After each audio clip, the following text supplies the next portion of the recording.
Então, Estava difícil. ai,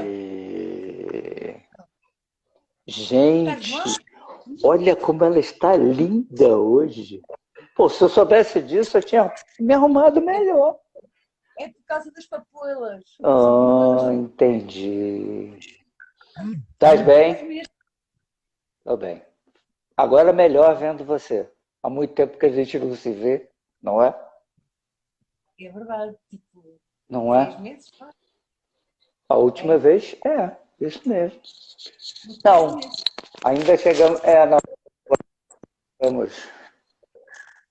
Desculpa, cortou-se. A feijoada tem 3 meses, isso mesmo. Tem uns 3 meses por aí, sim. Foi no Sim, carnaval, não sim. foi? A feijoada? Foi, Então, foi mesmo. é. Foi. Olha, Foi antes do carnaval. foi. Foi. Então, Trouxe uma coisa para beber contigo para homenagear você. Olha só. não consigo ver. Roda aí um bocadinho. É a cervejola, Ai, a cervejola. a Boa. White Grape, Saison White Grape. Tão bom. Então, eu tenho aqui algumas coisas, Ah, mas se calhar vamos começar por ordem, não é? sim, Como, ah, estás com uma saison? Então eu também vou tô. com uma saison. Só que a minha é É, especial. Ó, hum,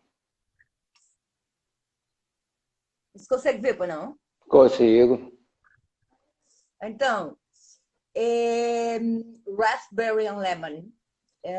E é da Partisan. E esta veio do Catrai. Os meus queridos Catrais. Sim. Tem aqui uma coisa. Cheers. Mas eles mandam-me mensagens, por exemplo, nesta Wit of the Moment, que foi uma colaboração, ou melhor, foi a musa que fez para o Catraio, que é uma American Wheat. Eles põem-me uma coisa assim, põem-me instruções, olha só as Isso, instruções. para você dançar com a música dos anos 80. É, exatamente. Mas, como estás com uma saison, vou começar com a saison também. Pois temos mais coisas. Eu sei, Peraí. tu tens. Agora repara no tamanhão. E esta é só Não é? tua. E olha só que cor linda. Cheers. Que é isso? Hum. Hum, Bom, tão bom. bom Não demais. estou a... Mas já não é mal todo. Opa, Foi não? sei não.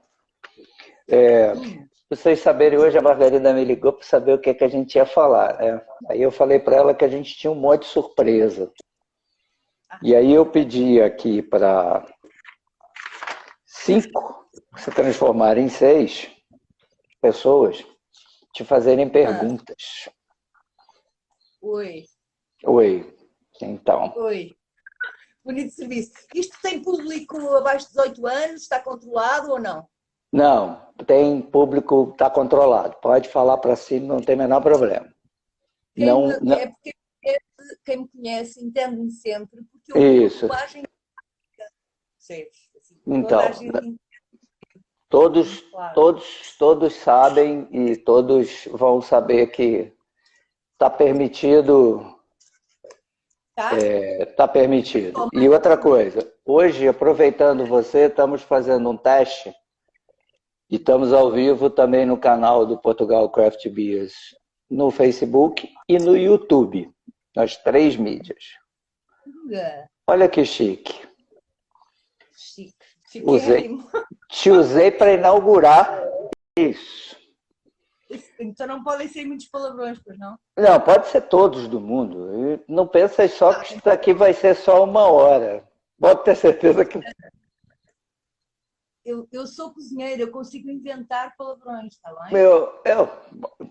Então, mais um motivo para nós aprendermos. Outros. Vamos lá. Minha primeira pergunta é da Sofia e do Diogo, Oi, os meus dos livros. lindinhos. O que de melhor te trouxe o mundo da cerveja artesanal? Atenção, Margarida, a gente vai falar disso. É cozinheira top. É a que melhor trabalha a gastronomia com a cerveja. Então, muitas das perguntas vão descambar para cervejas e outras para gastronomia. Então, vamos começar com uma de cerveja, que é o que de melhor te trouxe o mundo da cerveja artesanal, que foram os lindinhos que mandaram. E a resposta é muito fácil, sem pensar, as pessoas. As pessoas da cerveja são... claro que eu poderia entrar em considerações sobre o terroir, para mim, o terroir das cervejas são as pessoas. Mas a pergunta feita assim só tem uma resposta. As cervejas deram-me as pessoas da cerveja. Que são... Aproveitando que a Sofia entrou, Sofia, ela está respondendo a sua pergunta, tá, meu bem? Lindinha do meu coração.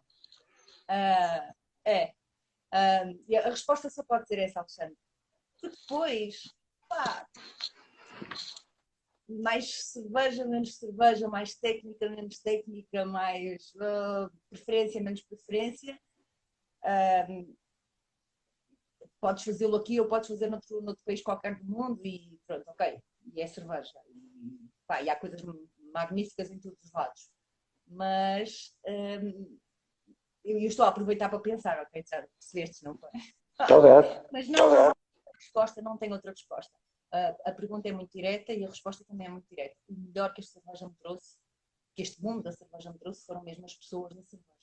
E aí vou aproveitar um gancho e vou perguntar como é que você entrou no mundo da cerveja. Porque você, além de gostar de beber, alguma coisa te trouxe para puxar? Eu tenho muita sorte, muita sorte. Eu não entrei no mundo da cerveja. O mundo da cerveja adotou-me. Adotou-me, claramente, foi-me buscar e adotou-me. É óbvio que estamos a falar daquilo que eu chamo um inimigo, porque é um irmão amigo, é o Otávio Costa, evidentemente. E foi ele que é doido, completamente. Acabou de entrar isso, acabou de entrar. Então agora já não posso dizer isto. Não pode dizer nada de... Não posso falar nada disto. Então, o Otávio é completamente doido, graças a Deus Nosso Senhor, sendo que eu posso dizer isto porque eu estou morto, ok? O Otávio é um visionário também, é inteligentíssimo, é um visionário. Foi ele que identificou este movimento, melhor, antes de ser movimento, ele não identificou o movimento, ele identificou uma tendência antes dela sequer existir. Sim. E começou a fazer coisas à maneira dele. E o que ele faz é agregar pessoas, juntar pessoas, inteligentíssimo, portanto, lê muito facilmente pessoas, percebe os perfis das pessoas e depois só junta e deixa as coisas acontecerem. Eu tinha acabado de aterrar de volta na minha terra, um bocadinho,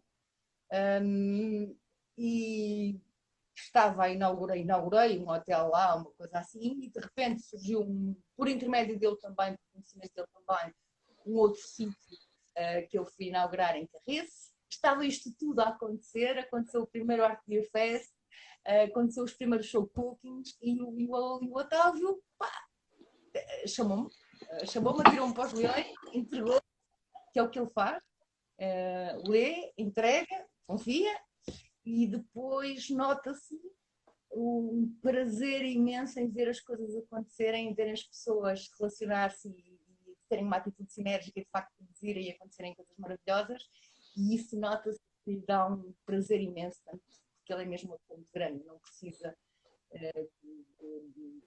nem quer, normalmente afasta-se dos louros, do palco, e ele dá-lhe um gozo monumental estar atrás do palco a ver a coisa acontecer. E portanto foi assim, eu não entrei no mundo da cerveja, o mundo da cerveja adotou-me. Pronto. A cerveja que te adotou. Ok. A resposta, uma parte da resposta à primeira pergunta dos lindinhos. Sim. De alguma forma, sim. E também acompanhar isto assim desde o início. Tenho visto muita coisa, não tantas coisas como gostaria de acompanhar, mas tenho visto muita coisa e tenho visto pessoas crescerem, pessoas decrescerem, pessoas aparecerem, pessoas desaparecerem. Tenho visto um crescimento, uma melhoria, uma coisa impressionante e tenho visto com muito orgulho, desde os primeiros tempos, como é que a cerveja, um bocadinho, como é que a cerveja artesanal portuguesa é vista no estrangeiro. E, portanto, é impressionante estar em Barcelona ou estar em Nova Iorque e dizer, então de onde és? Eu sou portuguesa, não sei o quê, de parte, eu sou do topo norte de Portugal, eu sou de um sítio chamado Caminha, que vocês têm que conhecer aqui. E aqui e ali, ouço coisas de Caminha, a do Festival de Cerveja. É impressionante. Essa resposta é muito legal. Muito. Não acontecem em meio cervejeiro, acontecem no meio de gastronomia ou de enogastronomia. Isso. Okay? O mundo dos vinhos não se mistura connosco, mas sabe que nós existimos. Com toda certeza. Com toda certeza.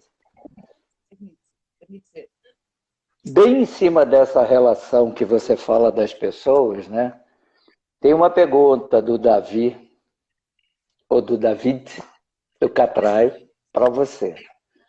Como é que uma pessoa de tão mau feitio consegue ter tanta gente a gostar dela?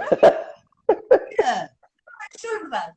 Eu percebo, são pessoas inteligentes. O que é que acontece? Como eu tenho muito mau feitio e pavio curto, o que é que acontece? As pessoas fazem de conta que gostam de mim e são mais ou menos simpáticas comigo, porque, claro, pode acontecer uma reação, e é terrível, não é? E, portanto, como é que eu gosto? O Queiroz está a dizer que é verdade, bandido. Pois é.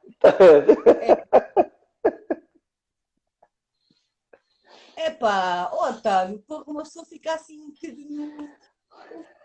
Mas calma, vai ter uma pergunta do Otávio aqui, calma. Essa eu estou guardando para o final. O seu Luiz Figueira, lá da Dois Corvos, lá de Lisboa, mandou 2 perguntas. Ele diz: és claramente a soma de todas as experiências que tiveste. Mas uma dessas experiências deve ter tido um peso maior para tanto fogo e paixão. Qual dirias que foi? As experiências gastronómicas ou com cerveja? Gastronômicas, nesse caso, ele está se referindo a gastronômicas. Eu sou uma gaja de muita sorte, sabes? Mesmo muita sorte. Eu tenho uma coleção de experiências marcantes a muitos níveis e com muitas coisas, que é o meu tesouro. De facto, é o meu tesouro. À parte das pessoas, depois há isso, há este baú de experiências maravilhosas, mas elas começaram a acontecer-me desde muito cedo. Eu nem sonhava com a ideia de ser cozinheira e isto já existia, já acontecia, já era assim. A minha mãe chamava-me Gabriela, ok? Sim, foi uma das primeiras novelas a passarem cá em Portugal, novelas brasileiras a passarem cá em Portugal. Gabriela Cravo e Canela. A gente viu. E eu era assim um bocadinho selvagem, ok? Quando digo selvagem, é assim, eu fui a primeira filha, a primeira neta, numa quinta grande, e portanto, e a primeira sobrinha, e a primeira afilhada, e a primeira tudo, e portanto, tinha demasiadas pessoas a educar-me, ok? Era muita gente a educar-me. Mas a verdade é que me cobriam de mimos, os mimos que eles consideravam mimos. Depois os sapatinhos de verniz, depois os brincos, depois os anéis, pequenina, percebes? E eu deixava porem-me aquilo tudo, e os vestidinhos e não sei o quê, e saía pela quinta. E a primeira coisa que fazia era tirar as sandálias, que ficavam logo nas escadas da casa, e depois ia tirando os anéis, os brincos, os manhas, ia escondendo no meio de silvas, ou de flores, ou do que fosse, para que não encontrassem e não voltassem a pôr-me aquilo. Okay? Eu não sei porque eu não me assusto com isso. Eu tenho quase certeza que tinha sido assim mesmo. Sim, umas fotos com artistas e coisas assim. Mas andava sempre descalça. Depois, entretanto, com 7 anos, 6 anos, mudo-me para Caminha. Já não é uma aldeia, já não é uma quinta, já é uma vila. Sim. E as preocupações com a imagem da menina eram ainda maiores. E aqui a menina continuava a andar descalça na rua. E estamos a falar de rua de paralelo, não é? E a jogar à bola da igreja principal. E, portanto, isto rendeu-me muitas tareias. E porque não podia jogar à bola com os rapazes descalço no largo da igreja. Imagino. E também não me podia queixar dos dedos grandes dos pés rebentados. Claro, jogas à bola descalça num tipo de terra e pedras e frequentemente dás cabo do dedo grande do pé direito. Pronto, eu chutava com o pé direito. Então, depois descobri porque é que chutava com tanta força anos mais tarde. Como joguei handball, descobri que o meu pé de impulso era ao esquerdo, portanto, aquilo é positivo, não é? E portanto, eu apanhava tareia porque estava a jogar a bola com os rapazes descalça na rua e depois ainda suportava e não podia pedir ajuda porque tinha o dedo do pé rebentado e infectado, mas não podia pedir ajuda à minha mãe. E isto rendeu-me o nome de Gabriela por parte da minha mãe, que era um bocadinho um sinal que ela me dava de estás a passar das marcas e isto vai correr mal, e às vezes corria. Isto a propósito que, olha, perdi-me. A experiência que você teve, maior peso maior de tanto fogo e paixão. Exatamente. Então, chamava-me Gabriela a minha mãe, mas a minha avó chamava-me coisas do género. E tinham a ver com o facto de, com 4 ou 5 anos, eu andar sozinha, perdida, e fazer questão de que assim fosse, no meio dos campos, dos silvados e das coisas, e perdia a hora de regresso para casa e não ouvia ninguém a chamar-me, porque andava encantada com ervas e com flores e com lagartixas e com linhas e com coisas, e a provar tudo e a meter tudo à boca e não sei o quê. Por outro lado, há uma tradição em Portugal, nas regiões agrícolas, de que a primeira fruta a ficar madura, o primeiro tomate, a primeira cereja, enfim, deve ser consumido pelo homem mais jovem da casa. Naquela casa não havia um homem mais jovem. E, portanto, adivinha, era tudo para mim. As tradições eram todas tuas. Agora consigo fazer esta reflexão de que, sem querer, a minha avó Felizmina é responsável por essa cozinheira, porque foi ela que me foi ensinando os ciclos da natureza, o cheiro de cada estado de maturação, o não precisar de abrir uma fruta para perceber pelo cheiro se já estava madura ou daí a quantos dias, porque ela conseguia dizer daí a quantos dias aqui está no ponto. E eu vou abrir um parênteses aqui. Com o pouco que eu convivo com a Margarida, ela realmente conhece tudo isso. Do campo, do mar, do ar e da terra. É impressionante. Por favor. Pronto. Estás apostado em fazer um corar hoje? Não. Finge que eu não falei. Pronto, vamos lá. Portanto, isto dava para 5 horas. Primeiro porque eu não sei calar-me. E depois porque este assunto é um assunto que me toca no íntimo. Toca-me todas as células. Se tivermos que ir, a gente derruba um e abre outro. Tranquilo. Tem cerveja aqui aberta. Fica tranquilo. Tanta coisa que me marcou. Todos os anos. Então, há sempre coisas a marcar-me. Por exemplo, comer uma cereja. Neste momento, há cerejas por todos os lados e eu estou a morrer de não estar a ver os campos de cerejas, não a apanhar cerejas. A primeira cereja perfeita que tu metes à boca em cada ano é uma comoção. O primeiro ouriço do ano. A primeira lampreia. Tu falaste, eu pensei na lampreia logo de imediato. Assim que você falou, é a primeira coisa que veio da minha cabeça. É uma coisa estranha, mas é tudo uma emoção, de facto, se nos deixarmos emocionar. Para mim, eu sou cozinheira, quer dizer, eu transformo-me numa coisa híbrida entre uma criança aos pulos, enquanto cozinheira, quando tenho acesso aos produtos, entre uma criança entusiasmada aos pulos ou um general. Melhor, um general nem tanto, mas um sargento de instrutor, sim. Portanto, há ali um misto de rigor, mas de entusiasmo, de encanto. Agora eu vou perguntar da Bia, do catraio. Que aqui é assim, vieram 3 catraios e 3 não catraios. Eu estou entremeando, né? Toda a gente é catraio. Com certeza. Mas o catraio, o espaço, né? Acaba que domina. Chamou A de Bia, cuidador. a Bia diz, para mim, dos momentos mais deliciosos no catraio é ver-te sentada no nosso balcão e enquanto saboreias uma cerveja, acionas receptores e fazes um pairing imaginário com a comida. Se te pudesses teletransportar para o nosso balcão agora, que cerveja te imaginas receber? E é lógico, qual seria o acompanhamento? Se hoje fosse para o catraio, o que beberias e o que farias de comida? Tudo. Bebia tudo que houvesse. Bebia tudo. Não há espaço para essa comida toda. Oh, pá, isso é muito difícil. Sim. Não podia ser assim uma sequência, pelo menos de umas 15.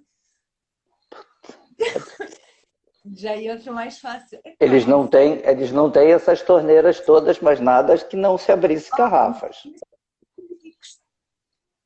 Não é? Estava lindo. Eu conheço frigoríficos. Sim.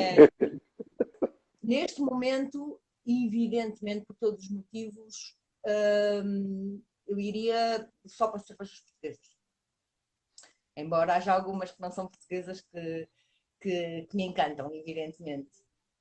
Mas, se calhar, escolhia uma de cada estilo e uma sequência de 6, pelo menos. Epá, não me façam isso.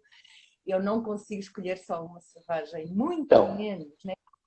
Ricardo, Queiroz, ela não vai escolher só uma, esquece. A Bia sabe que eu sento-me e peço uma cerveja, uma das 5 ou 6 novas que eles tiverem, não é? Porque deixo sempre uma ou duas de reserva, são as saideiras, duas, que é uma que é o Porto Seguro, que é o que eu conheço, e outra, a última, há de ser a mais forte, a mais potente que esteja no quadro nessa noite, não é? E havia até razão, de facto, eu sento-me, pego na cerveja, aprecio a cerveja, 3 de conversa para o lado, mais 2 bocas para o David, evidentemente, e depois sim começam a surgir as ligações, não são pairings, ok? São ligações, são coisas que a cerveja vai pedindo. E também acontece com o vinho, pronto. E não é porque seja uma técnica minha, é preguiça, porque é mais fácil. A cerveja já está feita, está pronta dentro de uma garrafa, não é? Tem uma assinatura e existe. Eu vou percepcioná-la de uma maneira. E depois a minha base de dados maior, evidentemente, é de alimentos. De alimentos e de técnicas e de interações entre alimentos e pronto, uma série de coisas. Portanto, é muito mais fácil eu provar uma cerveja e permitir que a minha base de dados sozinha comece a funcionar e vai acontecer. Mas que de alguma forma... 2, 3, e vai andando. Que de alguma forma, na hora que tu bebes, aciona toda a tua... Né? O teu arquivo gastronômico. Com mau feitio, essa sim, a minha base de dados de facto tem mau feitio.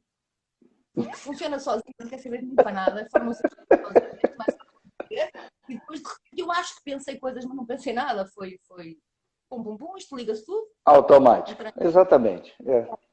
Sobrepõe-se à minha pessoa, eu ser Margarida, ego, ok? Eu que tenho orgulho e não sei o quê. Mentira, encostam-me para o lado e fazem as ligações sozinhos e depois apresentam-me o resultado final. Normalmente não corre mal. É natural.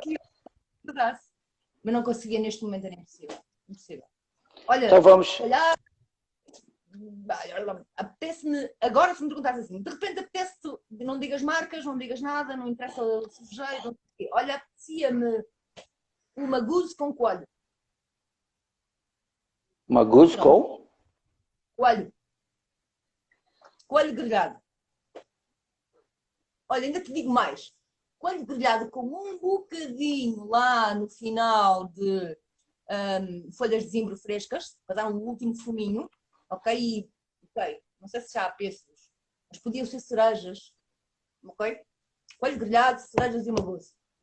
Margarida, substitua as cerejas por pêssegos. Vê se teu, vê se teu áudio está baixo. O pessoal está reclamando que vou estar escutando você baixo. Então peraí, se calhar é melhor eu ligar a porra das coisas, não é? Isso. Já comecei a gostar porque agora vem a porra. Agora sim. Agora já estamos começando já estamos começando a liberar essa porra. Vamos lá. Porque também começamos a falar de comida. Agora sim. Agora já me ouvem melhor. Ó Queiroz, dá aí sinal. Agora com esta porra está melhor. Com esta porra, se estivéssemos numa cozinha dizia, esta merda funciona, agora sim. Então, estás a dormir, cara. Estás a dormir, cara. E foda-se, olha só. Já que falasse do Queiroz, vou fazer uma pergunta que ele mandou.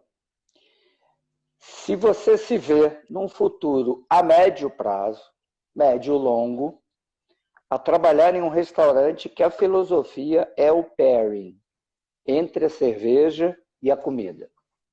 Completamente, já sonhei muitas vezes com isso e tenho um esquema montado na cabeça e algumas coisas escritas. O mais possível, claro que sim. Aliás, nos últimos 3 sítios por onde passei, não, menos no último, no último, pá, eu tinha cerveja artesanal, mas só de uma marca, mas pelo menos era artesanal e era relativamente boa. Era boa. Tirando o último sítio, os 3 anteriores, os meus menus, os menus carta branca, sim, porque eu tenho esta sorte, os clientes dão-me carta branca e pronto, mas há anos que assim, são doidos, pronto, e dão-me carta branca em tudo, e portanto os menus mais longos, mais festivos, as degustações mais longas, têm cerveja artesanal em 2 ou 3 momentos do menu. Pois é. E olha que não é no início. No início, assim, sempre que, não é, que é o mais fácil metes uma cerveja no início em vez de um espumante e a coisa dá-se, ou se não for no welcome drink, num amuse e a coisa, e depois, não, eu meto o pescoço mesmo porque, e a minha dificuldade é não fazer, porque não posso, os sítios não são meus e eu não tenho essa autonomia toda, e não sei se nos últimos 2 sítios pelo menos teria clientes tanto assim, a não ser que fosse uma noite temática, para ser o pairing todo com cerveja. No entanto, acho que foi em 2013, o Otávio que me corrija se eu estiver enganada, foi feito em Portugal, mais uma vez pelas mãos do louco, abençoado Otávio Costa, o primeiro menu para cervejas artesanais, inteiramente para cervejas artesanais, foi um press lunch,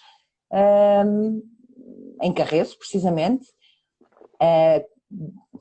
sob o chapéu, concessão e batuta do Otávio Costa, 2014, diz ele. 14, isso. E foi o primeiro, quer dizer, portanto, nós estamos em 2020, isto não é nada de novo, ok? Não. Nada de novo, Com nada de novo. não.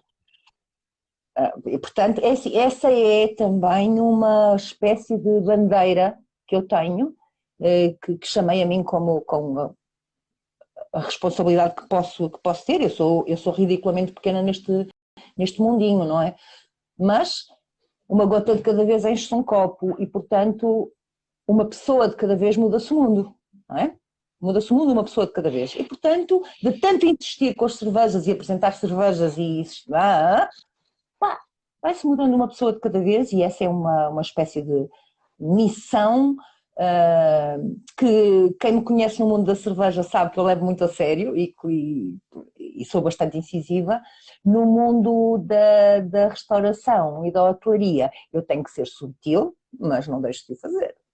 Okay? E depois faço provocações, porque às vezes é preciso tirar as pessoas da restauração e da hotelaria, trazê-las ao mundo da cerveja, ou mandá-las sob reticência, não é? Para que depois a conversa seja possível e eu possa ter mais argumentos e possa vencer mais facilmente as abordagens. Okay. Você falou uma coisa que até então, eu estou chegando agora, né? Você consegue fazer um pairing com abertura de espumante e terminar em cerveja? Claro que sim. Bom, mas isso é o... O porquê da minha surpresa? Eu venho de um lugar que você sabe que muita gente não mistura isso. Não, porque há um preconceito em relação à cerveja. Cerveja é Por um isso easy que drinking, é é, praia, é por chinelo, isso, ok? exatamente. Por isso que Em eu estou te Portugal também perguntando. era, aqui ainda é, em Portugal também era e ainda é para muita gente.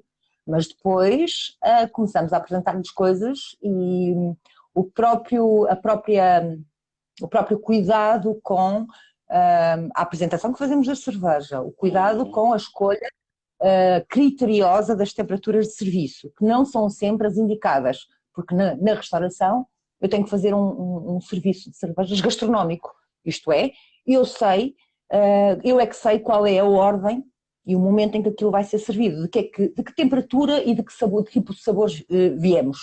E o que é que eu vou servir a seguir? Está calor? Está frio? Temos ar-condicionado? O ar está seco ou não está seco? Ok, qual é o pH da comida que vem a seguir? Qual era o pH da comida anterior?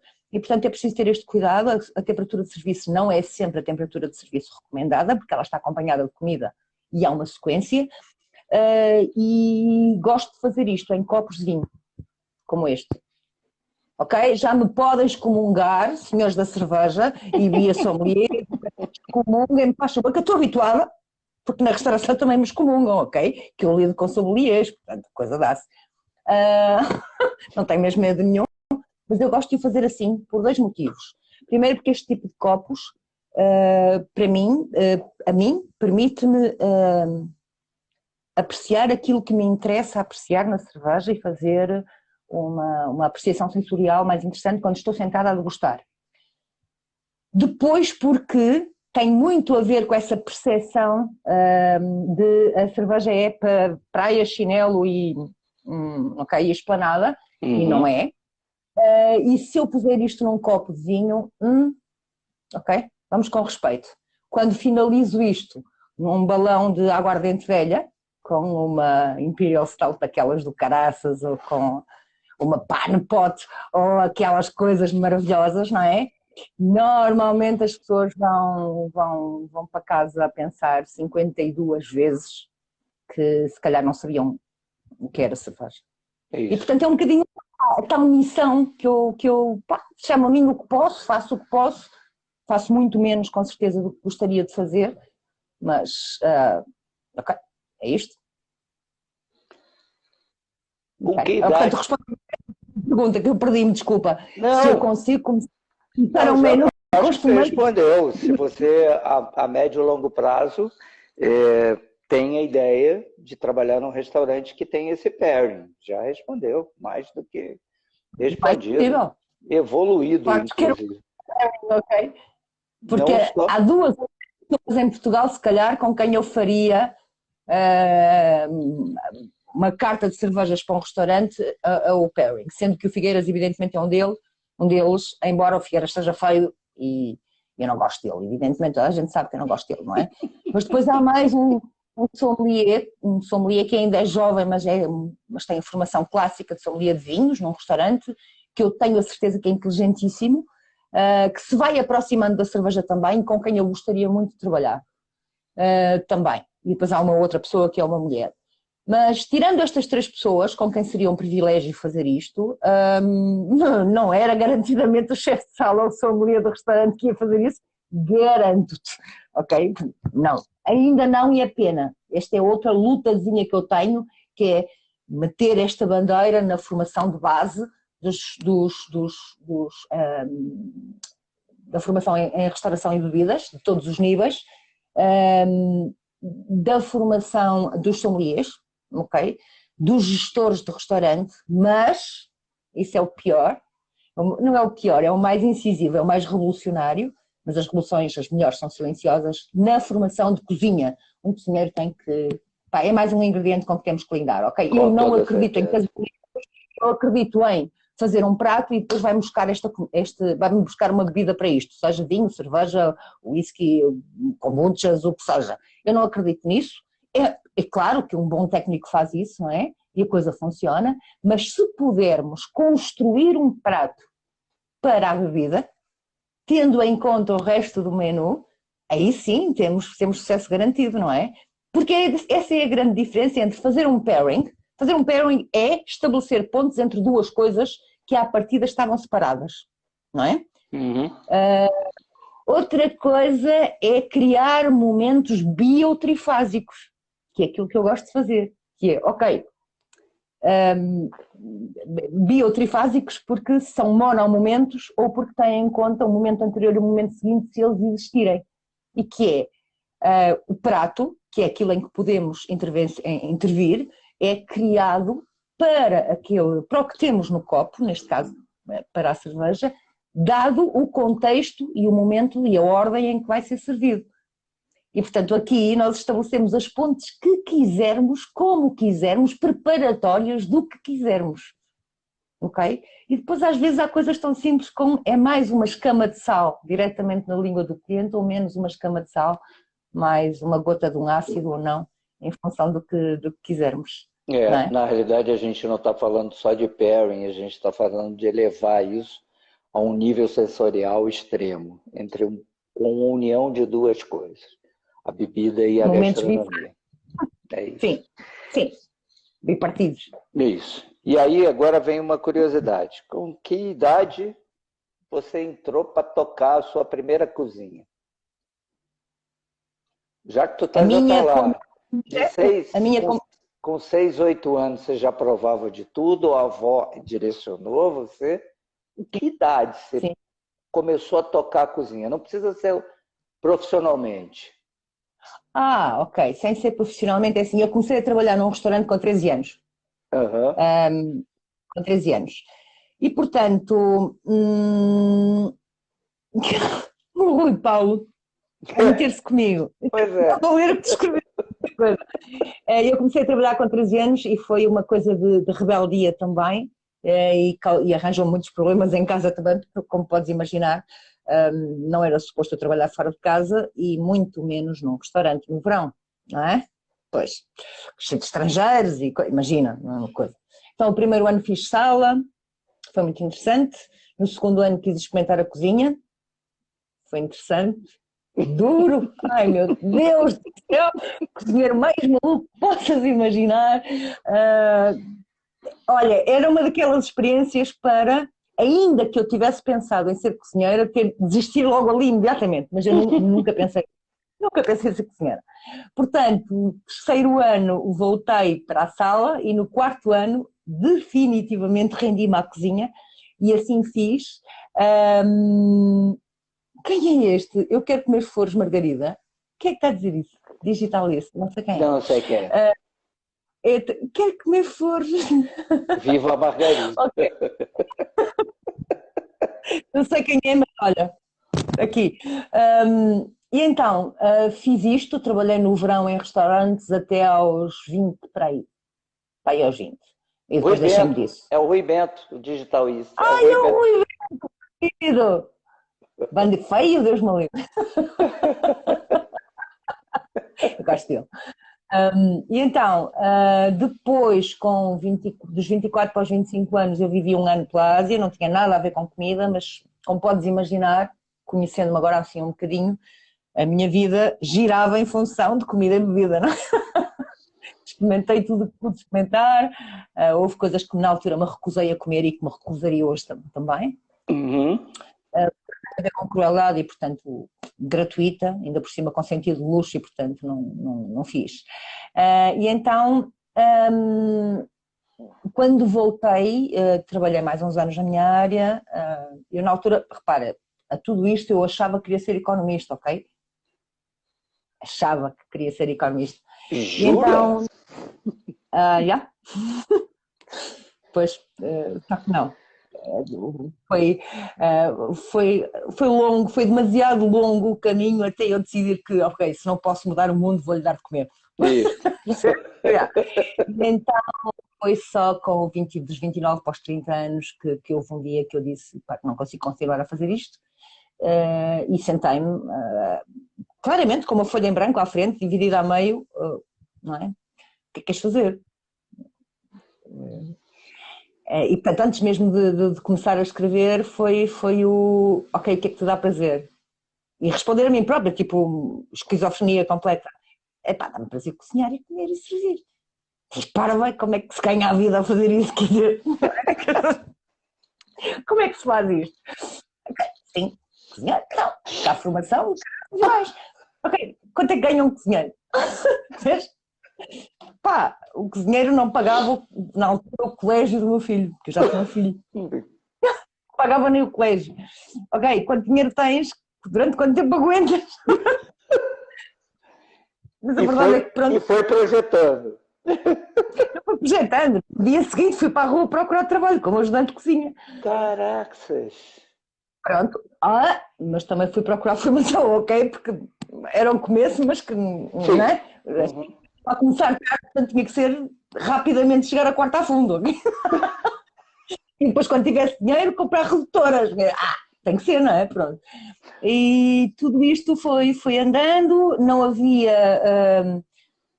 O acesso à escola de hotelaria foi-me sendo negado, com os argumentos mais, bom, enfim, inesperados, digamos assim, que também consigo ser, pronto, mais ou menos simpática. Bem, mais inesperados que possas imaginar, por excesso de idade, por excesso de habilitações, por não sei quê, por número de escolas, por caraças, e eu fui fazendo formações modulares, fora, fui pagando, fui gastando fortunas em livros e em coisas e em experiências, fui fazer algumas coisas à Universidade Católica, todos os módulos de higiene e segurança foram feitos na Católica, food cost e gestão também foi feito na Católica, porque não havia formação nas escolas de hotelaria e turismo, da rede do turismo de Portugal, que me aceitavam. E eu queria de Porto, era a melhor, queria de Porto, pronto, ainda por cima eu estava no Porto. E então, até que uma senhora da secretaria me diz, menina, aguente, porque mais tarde ou mais cedo vai aparecer o nível 5 e aí não há quem lhe possa negar a entrada na escola. Mas os anos foram passando, finalmente abriu o nível 5, mas eu já era chefe de cozinha e portanto despedi-me para ir fazer o nível 5 e finalmente, é verdade, é verdade, portanto mais uma vez economia de guerra completamente e portanto fazia extras em, atenção que eu já tinha 2 filhos, não é? Tinha nascido mais um e portanto fazia uma casa, 2 carros, colégio, tudo, quer dizer, imagina, não é?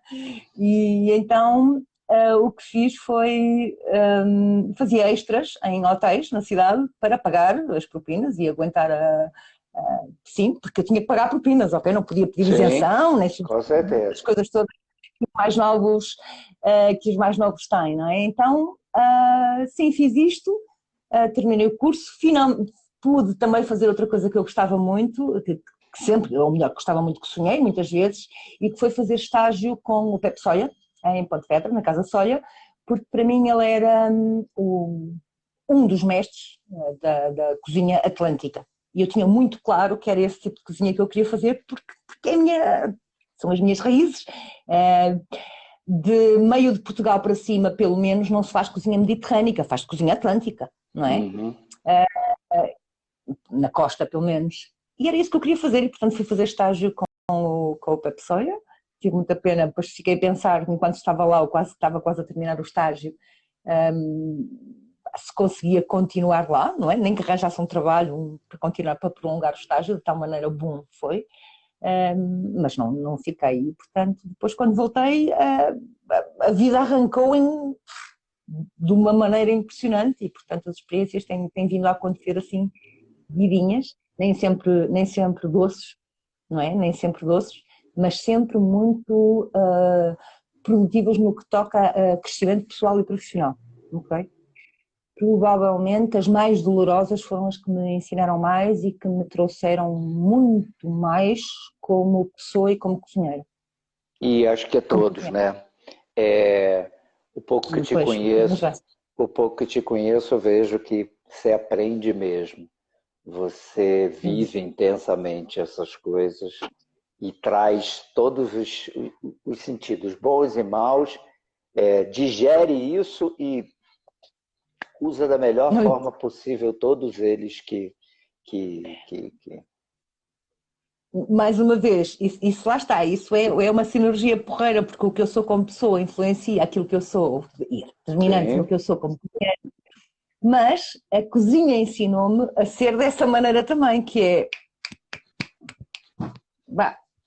Dá-lhe lenha. Ai, dói-me um dente. Pô, caraça, andamento. Mora, não é? Ai, tal doeu, levanta-te, mora. Siga, serviço. Caíste, passa a mão no machucado, levanta e segue. Quem é que te mandou escorregar? Opas! Quer dizer... É isto mesmo. É isto mesmo. Fugia à tua pergunta, não? Não, qual era? não, entraste aos 13 anos. E profissionalmente com que idade? Se considerarmos a parte do procurar trabalho como ajudante de cozinha, não sei, 30 e qualquer coisa. Por aí, 30 e muitos. E assumiste uma cozinha com? Grande pergunta. Sei lá. Não lembro.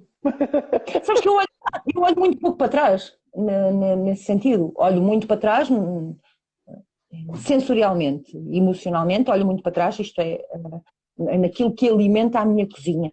Sim. Depois, na minha história pessoal, tipo, fiz isto, fiz aquilo. Há dias alguém me perguntava, por causa de uma colocação, tu tens um bom currículo feito? Não. Pronto, está bem, um mau. Não. Também não tenho um mau. Não tenho. Eu tenho um currículo. Se ele é bom ou mau, cabe a mim.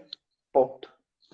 Opa, não sei, mas agora se calhar tenho que fazer isso. Opa, não sei, mas... Não, mas a minha pergunta foi muito mais... Foi a primeira vez que eu assumi, de facto, a direção de uma cozinha. Porque eu juro para você que, independente de qualquer coisa, eu tenho quase certeza que mesmo você sendo substituta ou assistente, você de alguma forma direcionava. Pois. Então, quando eu fiz a pergunta, eu na minha cabeça imediatamente falei, peraí, mas eu aposto que mesmo aos 13 ela mandava em todo mundo. Opa! Assim, a culpa é da minha avó e da minha mãe, ok? A culpa não é minha. A minha mãe chamava a minha avó o senhor geral. E a minha avó chamava a minha mãe a senhora ministra. Portanto, já... Ok? Já vês. Depois elas educavam-me por parábolas. Sabes? Parábolas, assim, no ar. Então, uma das coisas que eu ouvia umas 5 vezes por dia era: vale mais um bom mandador do que 100 trabalhadores. Esta era uma das coisas que, não é? Sempre dizia. Portanto, eu tinha isto e vi a minha mãe e a minha avó liderarem naturalmente. Umas vezes de forma dura, incisiva, outras vezes de forma pelos flancos, ok? Pronto. É preciso às vezes plantar a ideia na cabeça de alguém para que esse alguém tenha a ideia e para que nós depois possamos dizer: ai, que boa ideia, parabéns. Pronto, também as vi fazer isso, pessoal e profissionalmente. E, portanto, mesmo que não queiramos, estas coisas ficam, não é? Portanto, desde muito cedo que eu devo ter decidido alto. Se alguém tem que mandar, então, tem que haver alguém a mandar, não é? Então, se calhar é melhor ser eu. E aí dá para entender com tudo que você está contando. Não, ao contrário. Eu acho que é segurança, conceito e, acima de tudo, no teu caso, acho que vem de família. Você teve exemplos a seguir de liderança e determinação. Sua avó, sua mãe, e hoje eu consigo entender você um pouquinho melhor e bem melhor. Bom, mas também é verdade que eu me meti em muitos problemas com a minha mãe e com a minha avó por ser líder. Portanto, elas formaram-me para ser líder, sem saberem. Eu acho que não tinham consciência do que estavam a fazer. Mas depois, o facto de eu ter autodeterminação era um problema. Ok? Portanto, acaba sendo, com toda certeza. Olha só. Agora também compreendo. Faltam 5 minutos para acabar a primeira hora. Eu vou terminar porque eu ainda tenho 3 perguntas para fazer e muito mais para a gente falar. Então, por favor, eu sei.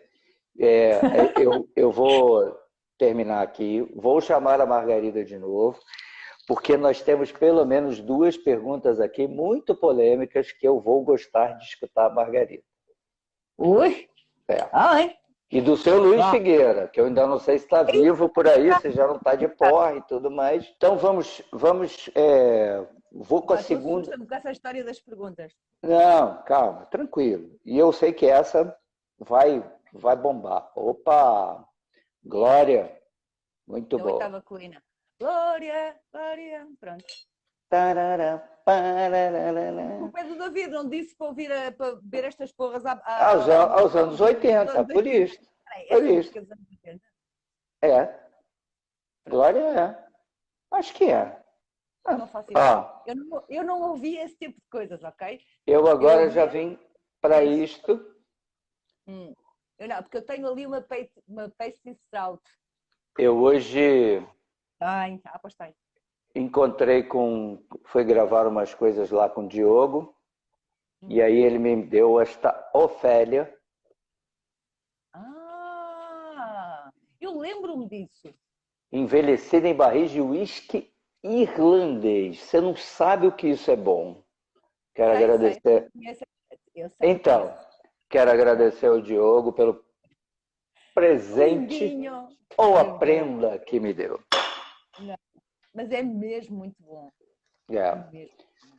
Olha, Então vamos lá. Vai, não é? Ó, seu Luiz Figueira, não sei se ele está aí, mas vamos lá. A comida favorita. Todos. Não, estão voltando todos. A comida favorita de uma parte significativa da população é que a mãe faz. Possivelmente. Também. Sim, mas a grande parte, né? Sim. Luiz Figueira presente. Hum. Possivelmente existem mais mulheres chefes do que homens. Não é possivelmente. Existem mais cozinheiras do que cozinheiros. Ok. Por que é que não vemos mais mulheres no topo? Quem é o misógino? Os comensais, a indústria ou a imprensa? Essa eu vou sentar e cruzar os braços. Ok. Então, Porrada! Estão abertas as hostilidades, portanto, não é? Porrada, isso aí, vamos lá. Não é porrada. É assim, é uma realidade com que eu tenho que lidar há muitos anos. Não é só nesta área, é em todas. É transversal a toda a sociedade. Portanto, quem é o misógino? Somos todos. Repara no que eu disse. Somos todos. Quem é e quem permite que sejam. Ok? Somos todos. Ok? De cada vez que eu não dei um murro na mesa, virei a mesa, quando sofri, eu pactuei com isso. Eu permiti. Ok? Se me perguntares assim, mas tu dás murros na mesa e viras? Dou. Mas não dei sempre. E não dou sempre. E, portanto, de cada vez que eu não viro a mesa e não faço um escândalo, eu estou a pactuar com isso e estou a permitir que se prolongue no tempo e que se enraize. Voltando à minha área em específico, o sistema de reconhecimento, porque é disso que se trata, está montado por homens para homens. Okay? Não há forma cor-de-rosa de pôr isto. Repara até na expressão, na puta da expressão. Não há forma cor-de-rosa de pôr isto. Não. Não é? Não. E então, não, o facto de nós dizermos cor-de-rosa, que é associado ao feminino, não é? Está mal. As próprias expressões que nós usamos estão mal. As piadas que fazemos estão mal. O sistema de reconhecimento, como eu dizia, está feito por homens, para homens, financiado por homens, comprado por homens. Okay? Portanto, eu não tenho dados concretos, mas não tenho dúvidas que provavelmente, não devo estar muito errada, 80% dos cozinheiros em Portugal são mulheres. Ou 70%, pelo menos, não é? Se disseres assim, a maior parte dos chefes são homens. Ou a maior parte dos chefes no topo dos topos. Okay? As pequenas nunca, tascas são a grande maioria mulheres. As pequenas e as médias e o que seja. E depois tu tens frequentemente chefes executivos que são homens, que são líderes, chefes executivos de meia dúzia de restaurantes, mas depois se fores a ver, o chefe de cozinha é uma mulher. Quem é? Pois, não sabes, não é? Pois não sabes, pronto. Mas a ponta da pirâmide nunca representou a pirâmide, pois não? Mais depressa a base da pirâmide representa a pirâmide do que a ponta. Portanto, porquê é que nesta área especial o topo da pirâmide é visto como o todo? Porquê? Que é um sistema de reconhecimento que está montado assim. Eu sei de casos em que, por exemplo, imagina, há uma publicação, uma capa de uma revista, uma coisa qualquer, que é dedicada a um restaurante ou um tipo, não sei o quê, e identifica-se o profissional para ali, e o profissional é uma mulher. As revistas são pagas por publicidade. E a publicidade pesa e manda. Okay? Eu não estou a falar de Portugal. Okay? Estou a falar global. E a publicidade pesa e manda. E a publicidade continua a achar que, se não estivermos a falar de carros ou bens de luxo, as mulheres não vendem no mercado. Okay? As mulheres não vendem no restaurante. Não é verdade. Não é verdade. Se me perguntares se há mulheres brilhantes em Portugal, ai, tantas. Chegam a subchefe. Chegam a chefe de cozinha, se houver um chefe executivo homem. Mas daí não passa. Okay? Eu própria integrei já um par de vezes processos de seleção para a direção de cozinha, enquanto o processo de seleção era cego, isto é, enquanto o processo de seleção, deixa-me só mudar aqui uma coisa, desculpa lá, enquanto o processo de seleção era cego, isto é, enquanto os processos eram anónimos, portanto há um número, a candidatura, o desempenho, a avaliação, o teste, não sei o que, o número, eu passei.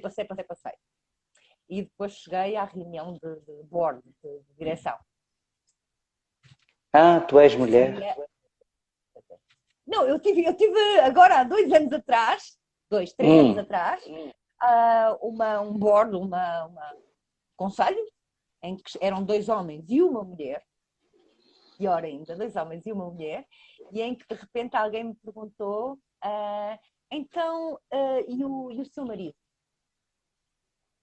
Eu já era divorciada. E eu disse, olha, eu por acaso sou divorciada, mas o meu ex-marido também não era cozinheiro, portanto eu não consigo perceber a pergunta, quer refazer, por favor. E nesse momento eu tive a certeza que eu não ia ser escolhida. Não fui.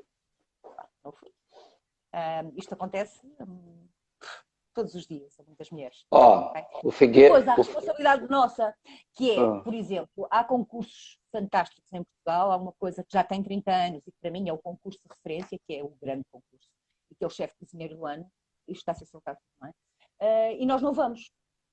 As mulheres não se candidatam. Primeiro porque ainda há uma carga de trabalho informal, digamos assim, para as mulheres que não existe para os homens. E depois porque criou-se nas mulheres esta ideia, nas mulheres da área, esta ideia de que o sistema de reconhecimento está montado. E está, ok? Não é intencional, não há aqui um complô, um lobby. Não há. Nós conseguimos perceber as atitudes de alguns colegas, evidentemente, mas eles não são representativos. E, de facto, os concursos são sérios. Este, em especial, o chefe cozinheiro do ano, seríssimo.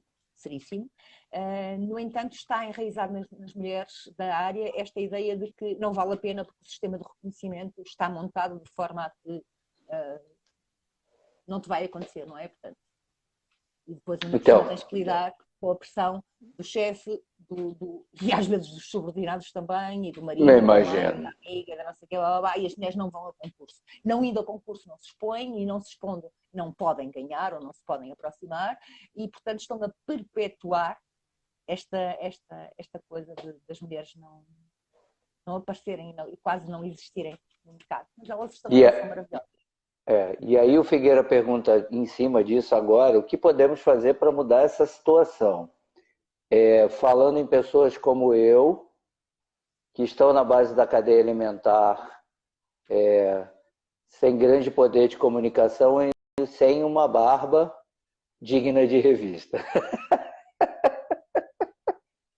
A barba. Pá, eu posso dizer que a maior parte das mulheres, e quando digo mulheres não digo miúdas, digo mulheres, não gosta de Sim. ok? Deixa de merda.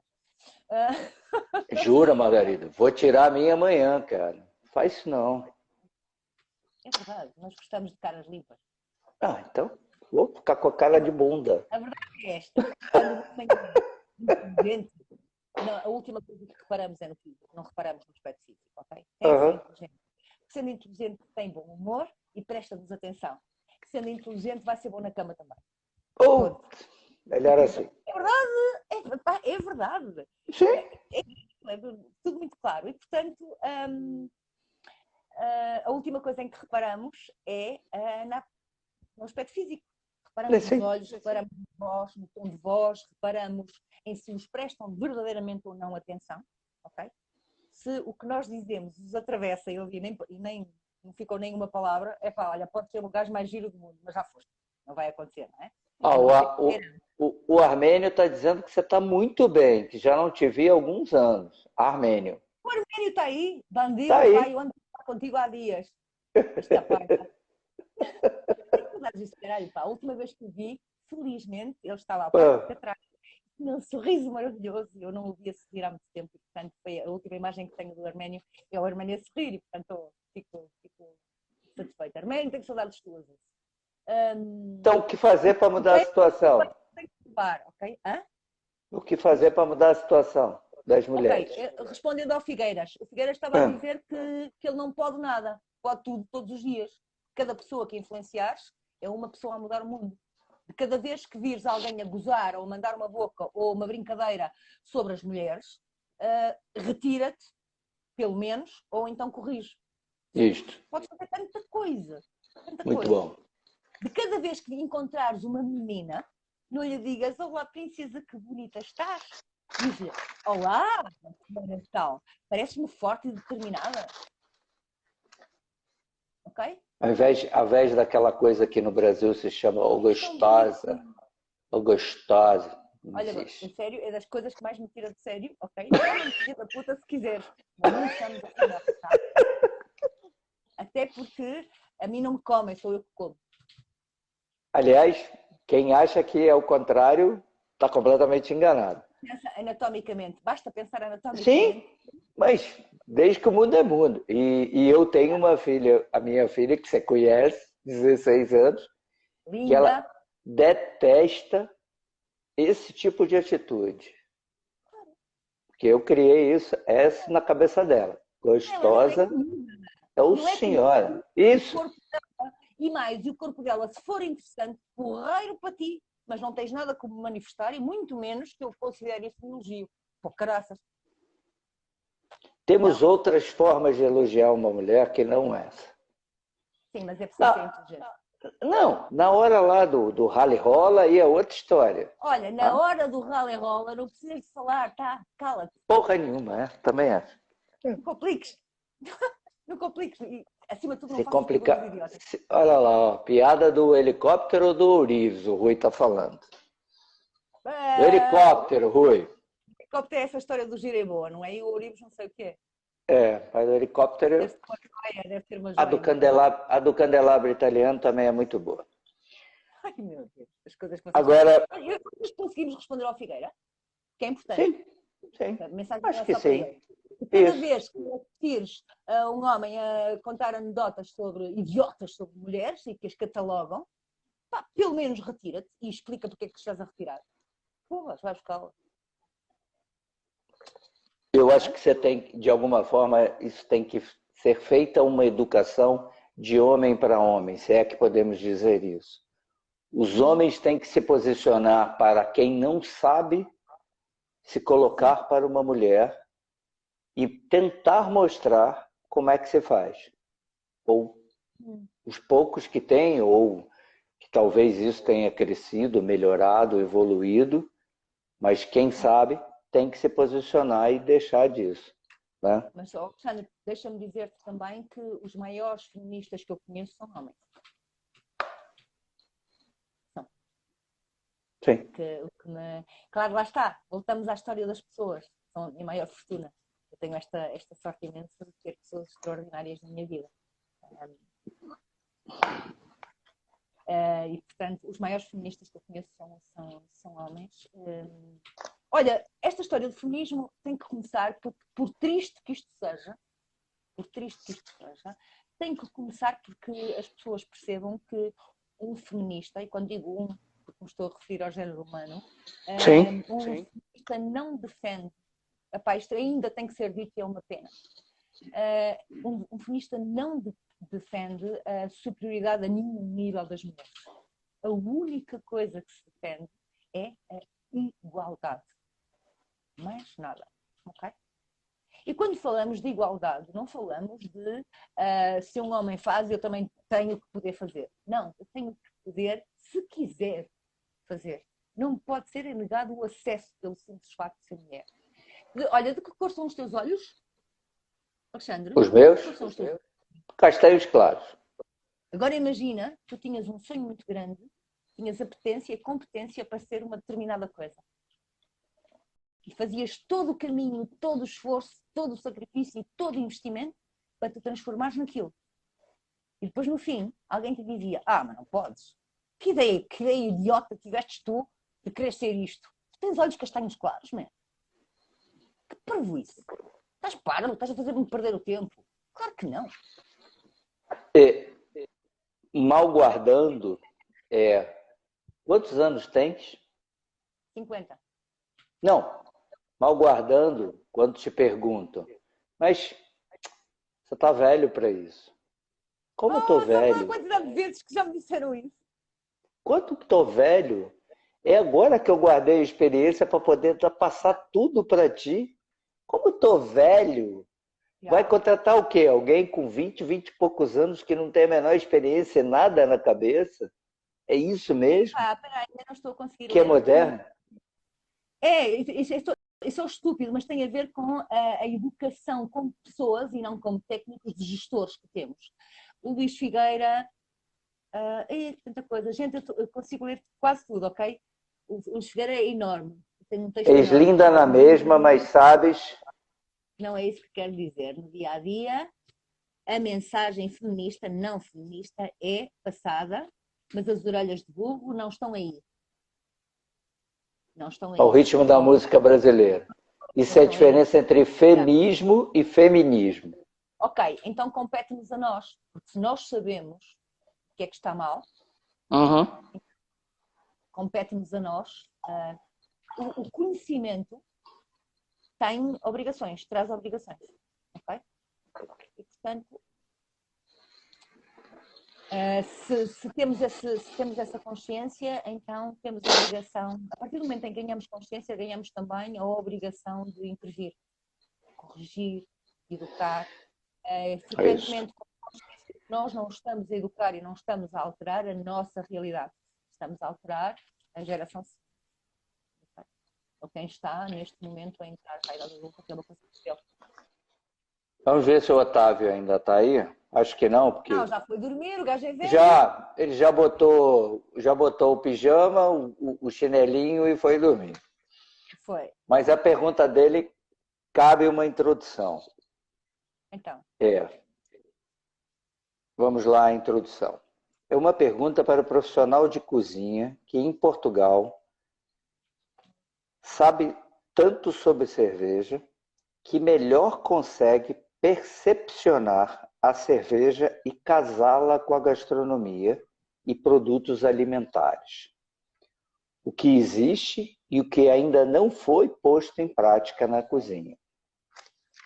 A primeira pergunta dele para o público. Por que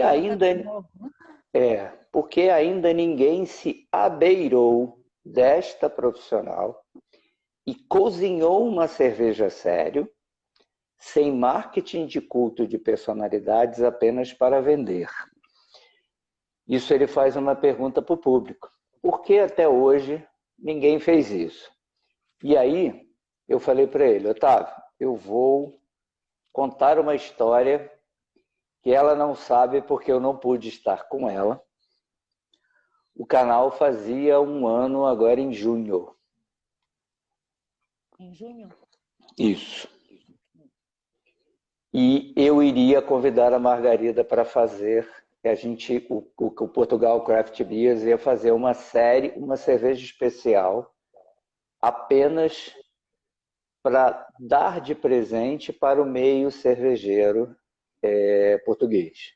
Como uma comemoração, como uma chegada, como, enfim, como uma alegria. A festa seria no Catraio, né? A festa seria no Catraio e a gente tinha ideia, agora, em abril, de conversar com você para fazer uma receita, de uma receita que seria o início de uma pequena porção, mas que haveria, onde o Rafael ou o Fabinho executariam.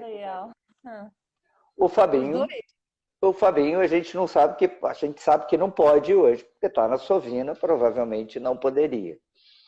Mas com certeza o Fabinho, e hoje eu falei com o Fábio disse que, independente disso, o projeto segue. No momento que a gente puder, fica acertado que essa cerveja vai sair e que a receita será da Margarida, e quem vai executar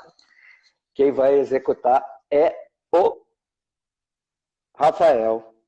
Olha lá, WR. Calma, essa é a inicial. Tá bom, meu amor? Então assim, eu mesmo falei para o Otávio, eu já vou te responder. Eu já estou chamando ela para fazer uma cerveja para mim. Ela não sabe, mas eu vou fazer ao vivo, que eu já estou convidando-a para fazer a receita. E aí ele fez uma... Então, já estás convidado.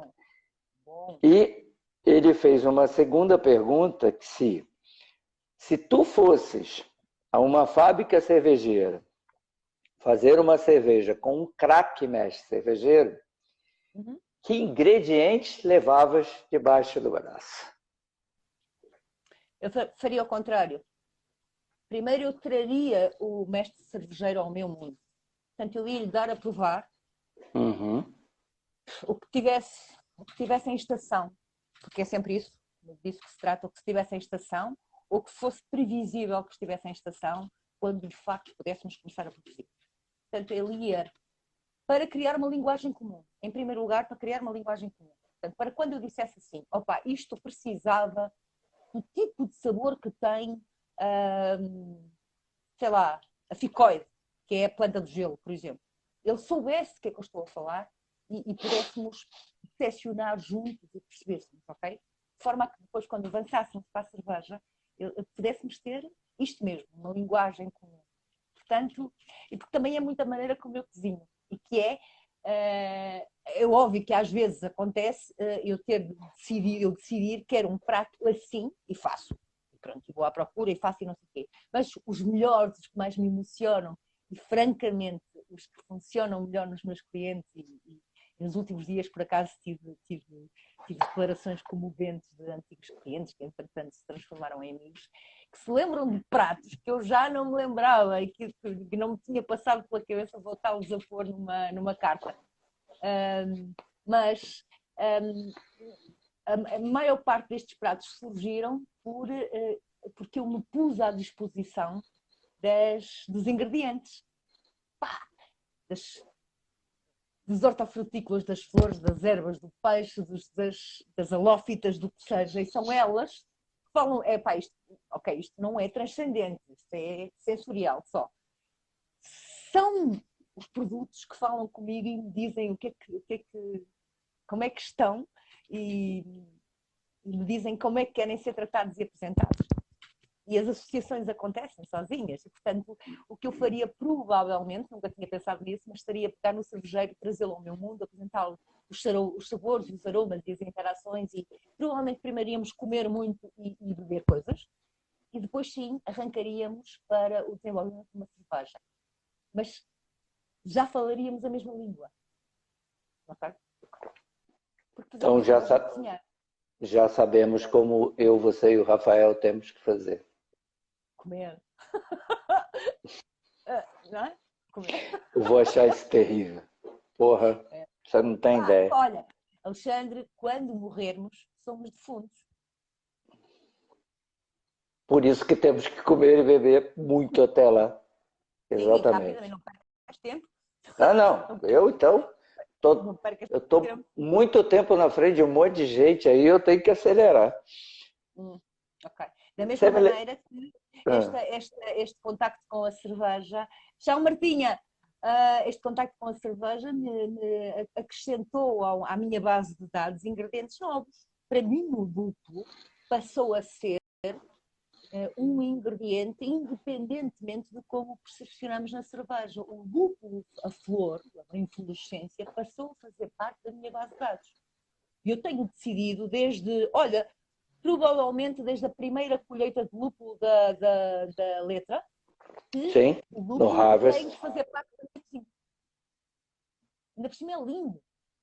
Portanto, Sim, a aqui, colheita é sensacional. sim, a cevada maltada já faz parte da minha mousse de chocolate há 5 anos. É a mousse maltada desculpa, a cevada maltada que finaliza a minha mousse, em vez de Aliás, moer. teve gente essa semana falando da mousse, né? É verdade, Essa mousse virou a mousse tem 15 anos. Foi crescendo, foi mudando, mas tem 15 anos. Sim. Portanto, mas lá está, ela foi finalizada com a cevada maltada que eu roubei ao Pedro Sousa. Literalmente. Roubei. Portanto, agora já não roubo, agora ele dá-me. E agora me lembraste uma coisa que me veio uma coisa à cabeça, disse, como é o teu processo criativo? Opa, Você não tens, porra. Vai tenho, fazer um prato e aí eu olhei e falei, é assim? É assim? Porra. essa é a pergunta que se faz aos top chefs, sabes? Ah, não. Mas Os top para chefs mim têm tu... processos criativos. Eu não tenho processos criativos porque eu Não, sou assim. presta atenção. Tu tens um processo. Tenho, mas não queres saber. Que é tolos. Processo criativo, aquilo que eu te dizia há bocadinho, de que é como se eu tivesse uma base de dados. Uhum. Eu só tenho uma função neste processo todo. A minha única função é andar por aí pela vida, a provar e a cheirar coisa. Percebes? Como se Uhum. tivesse. Eu sou como se eu fosse a cuidadora, digamos assim, da minha própria base de dados. Então vou comendo coisas e cheirando coisas e isto vai ficando registado. E depois, na hora de acontecer um prato ou uma ligação ou o que seja, não sou eu, pessoa Margarida, que a faz. Isto ganha uma vida própria qualquer, tim, tim, tim, tim, tim, e está feito. Pronto. E depois irrita-me muito porque às vezes, imagina um menu, uma coisa qualquer, sai um prato novo, uma coisa assim, de doidos, toda a gente diz, que bom, não sei o quê, ok, muito obrigada e tal, vou para casa, tomo banho, como provavelmente batatas fritas com ovos estrelados, que eu adoro, e que é a minha comida de conforto quando chego a casa depois de 20 horas de serviço, e de repente, quando já sossego e sento-me e o neurónio se desliga, finalmente digo, ai que merda, devia ter posto borragem, pá, não era pepino, era borragem, que merda, sabes? Eu fico furiosa porque não foi como devia ter sido, não foi tão bom como devia ter sido. Portanto, os processos criativos são assim. Não é o processo. E o Luiz Figueira está dizendo que é como é que consegue viver sem roubar os chapéus e bonés da malta. Mas quem é que disse que não roubo? Roubo sempre. O meu carro é um depósito de chapéus de toda a gente, fora os que compro.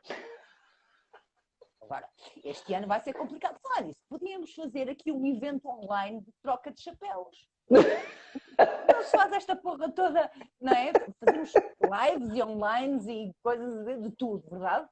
Nos últimos 2 meses tem sido uma coisa impressionante. Acho que não vi um live sobre como dobrar meias e pôr nas gavetas. Isso eu não vi. Pronto. Mas podemos fazer um... Mas tem lá no YouTube. No YouTube tem lá. Como dobrar meias e camisetas.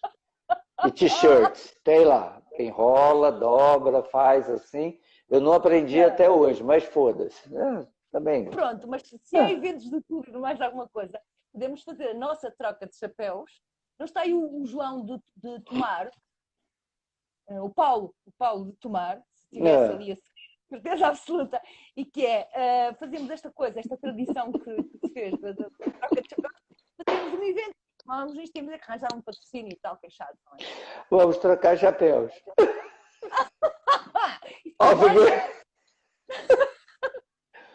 Ô Luiz, eu dei sorte que quando nós fomos gravar com ela, ela estava no meu carro e não tinha chapéu.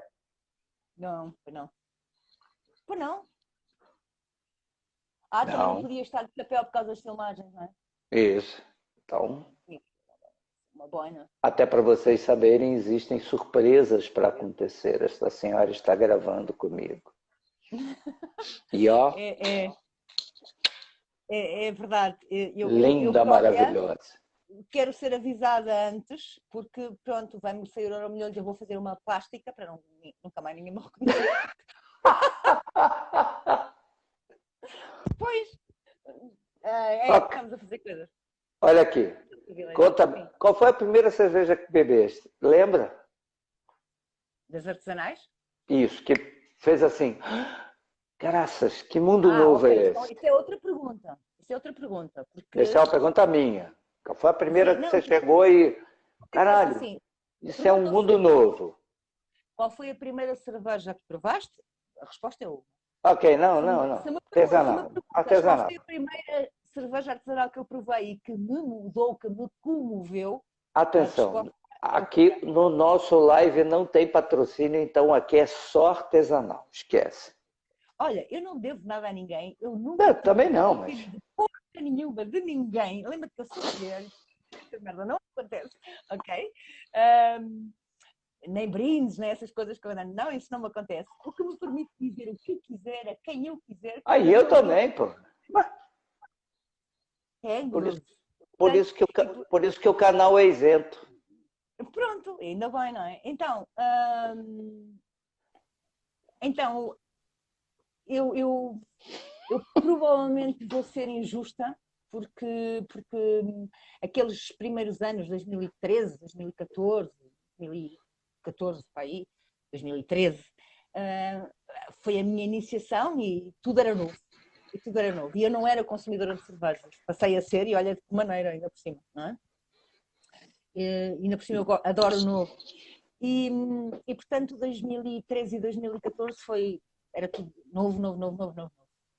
Mas depois eu lembro-me que a primeira cerveja, as primeiras cervejas, porque eu não conseguia escolher, a letra ficou muito evidentemente naquela altura, a Vadia ganhou, a Weiss ganhou a medalha de prata em 2014 e eu lembro de ter dado um salto. Imagina, eu nem os conhecia, não me relacionava com eles, não. Sim, mas pronto, enfim. Mas o orgulho... é uma coisa, pronto, a letra começou muito bem também, mas eu lembro-me que foi logo uma iniciação assim a doer, porque eu tinha que preparar o tal press lunch com cervejas artesanais e, portanto, aquilo foi feito à general. Imagina, porque o Otávio, mais uma vez, dá-me o contacto dos cervejeiros e desmerda. Vai aí.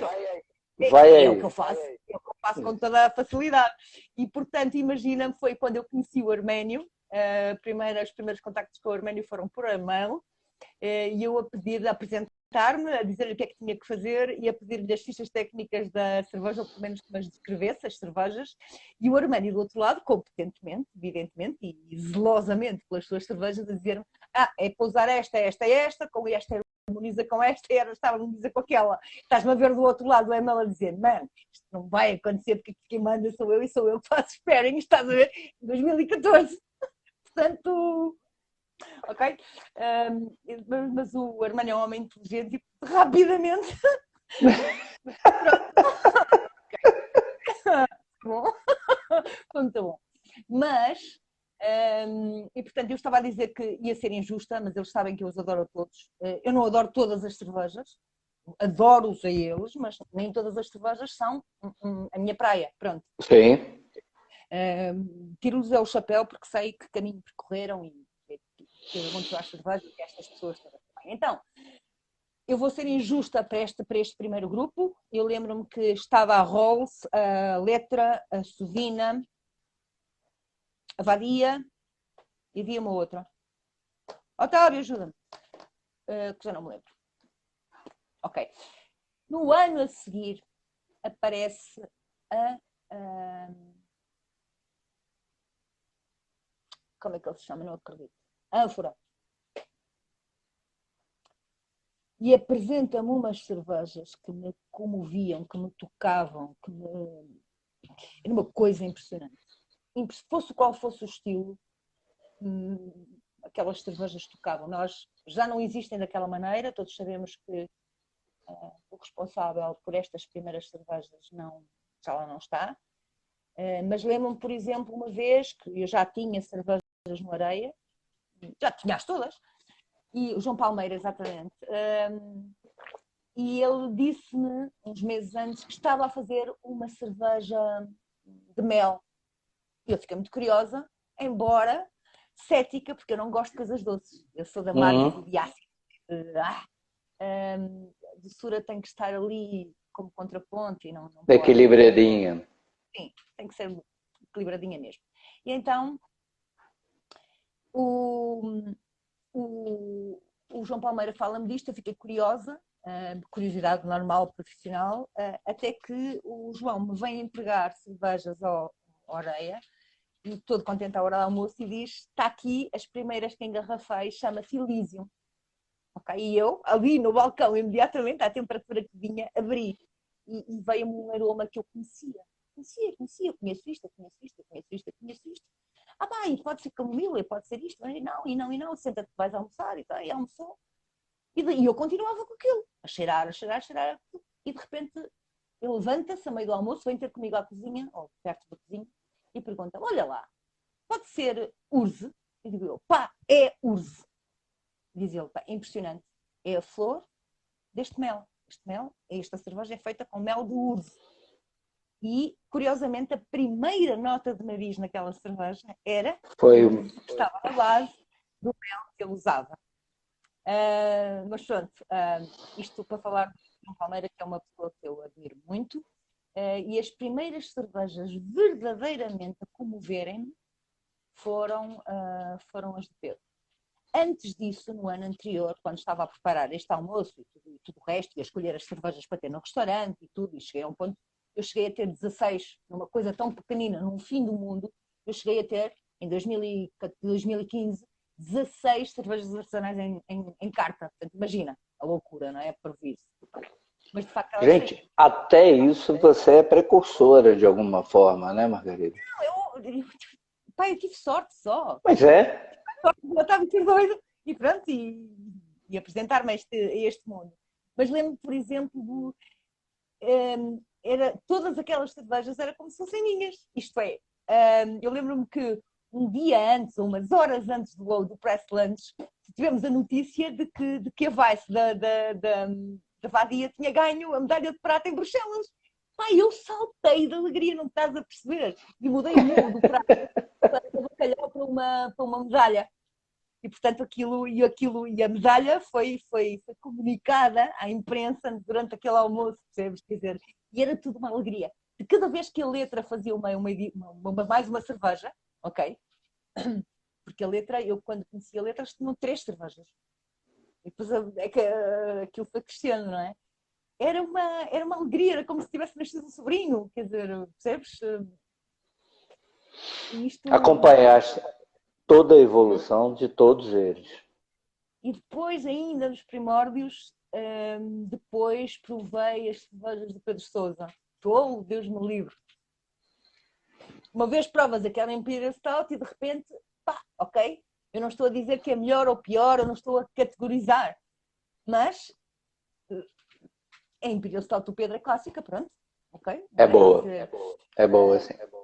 Não, mas lembra-te que, imagina provares aquela Imperial Stout quando não havia nada daquela potência, daqueles... O mercado que estava a começar. Assim. E ele tinha tomates, de facto.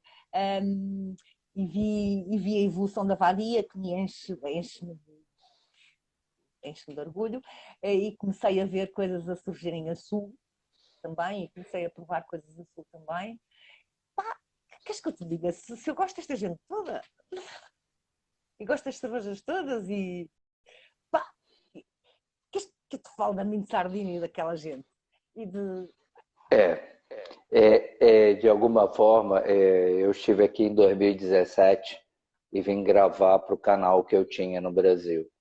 E só fiquei em Lisboa, porque o orçamento não dá para ficar muito tempo. E gravamos com a Dois Corvos, na época, a Oitava Colina, estavam assim, não começando, mas com alguns aninhos ainda, né? A gente está falando de 2017, ano passado a Dois Corvos fez 4 anos. Sim. A Oitava está fazendo 4, se eu não me engano, a Musa também, enfim. Era assim, muito início deles todos.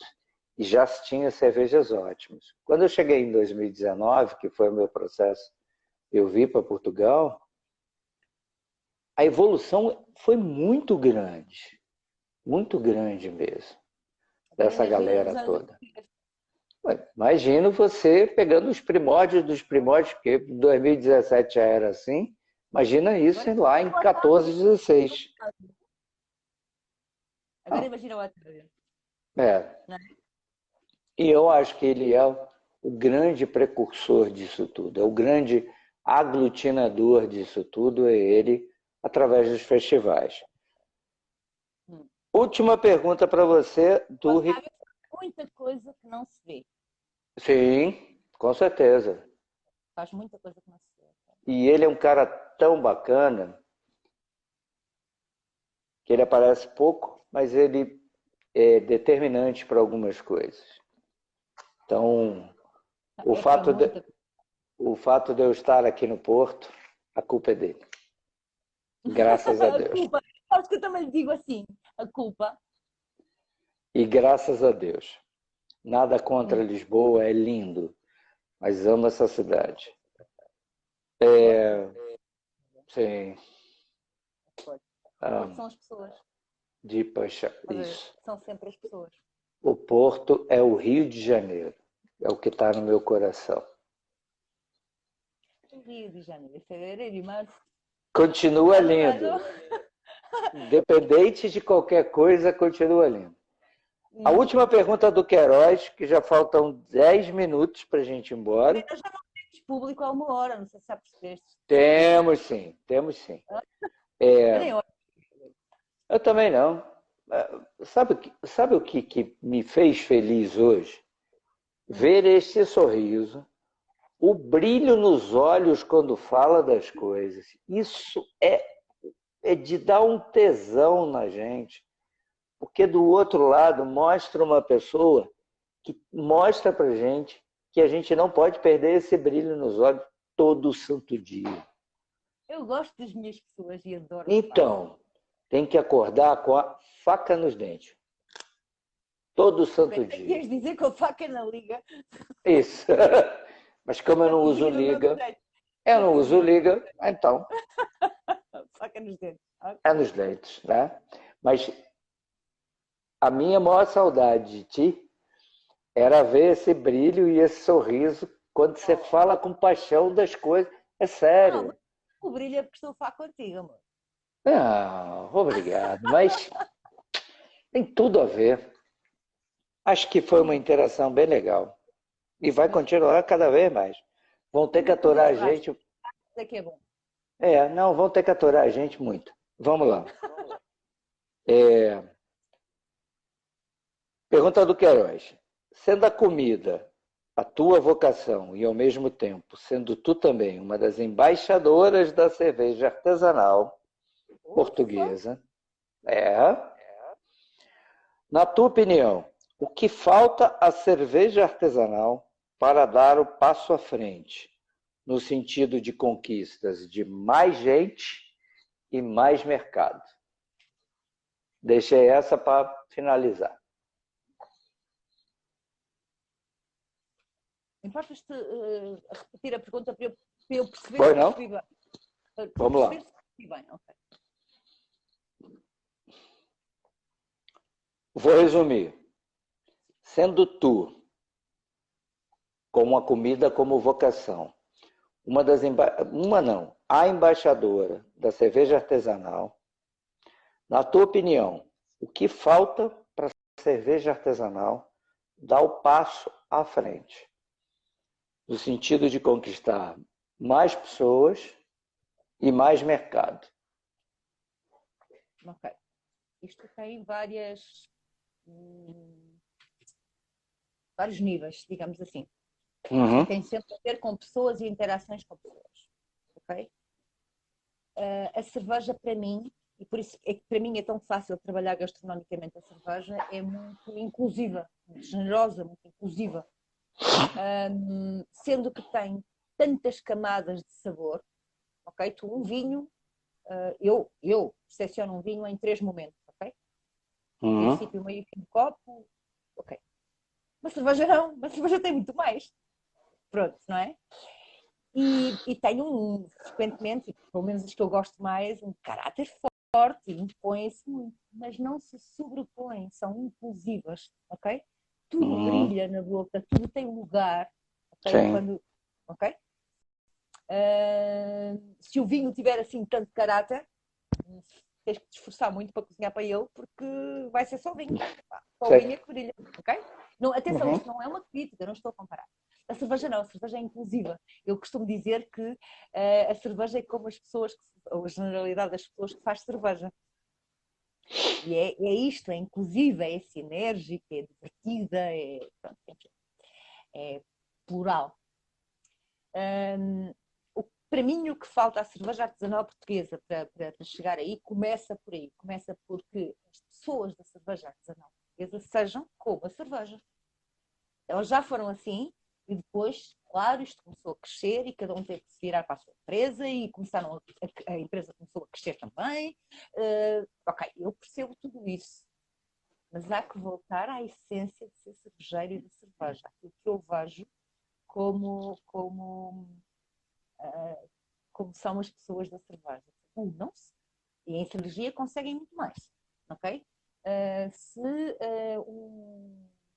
uma cerveja for a um restaurante e se levar a si e aos outros cervejeiros, tem muito mais argumentos do que sozinho. Sim. Ok? Porque imaginem que temos que convencer ou o dono, ou o gerente, ou o chefe de sala, ou a sommelier, ou eles todos juntos. Se levarmos uma gama maior, vamos ter mais argumentos. Alguma cerveja vai ficar. Pode não ser toda nossa, não faz mal. E os outros farão a mesma coisa. E mais, cuidado como escolhem os embaixadores, ok? Tem muito a ver com isso. E depois, não esperem que os homens, que genericamente são homens do vinho, venham ter com vocês. Vão vocês aos homens do vinho, ok? Não como competição, mas como mais mundo, ok? Como um alargar de espectro. E depois, Portugal, sendo tão pequeno e sendo tão recente a cerveja artesanal em Portugal, está ancorada esta atividade, eu digo doméstica, ok? Doméstica dentro do país, na economia doméstica, está ancorada em 5 festivais. Só. E esses festivais são transversais? Juntam outras áreas? Chamam outras pessoas? Não. Estamos todos demasiado geeks, ok? Pá, eu sei, porque eu lido com esta gente, pá, é preciso fazer uma iniciação, é preciso... Isto é mais ou menos como dar aulas, sabes? Que é uma experiência nova para mim também. A primeira coisa que temos que fazer é descer ao nível quem queremos educar. Temos essa obrigação como formadores e, portanto, deixemos de mariquices e de manias e de e tal, porque tem um off-flavor do caraças, a pessoa bebe super bock, pá, e sagres e pouco mais, caraças. Pá, apresentas-lhe assim uma Imperial Stout de rajada e nunca mais vemos aquela pessoa, pá.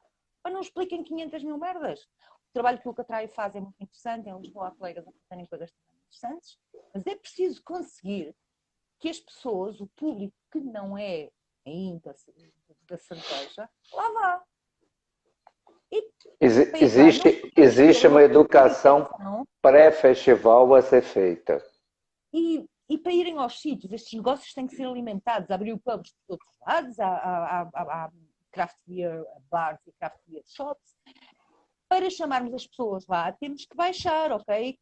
Mesmo a comunicação que fazemos nas redes sociais não pode ser especificamente para isso, não, os grupos profissionais, pá, Facebooks e Instagrams desta vida. Cliquem, não é? Perceber muito bem que imagem queremos associar à cerveja. Para, atenção, para este target, se queremos alargar, então temos que, em primeiro lugar, perceber o target. E o target não está para ser humilhado. Não é?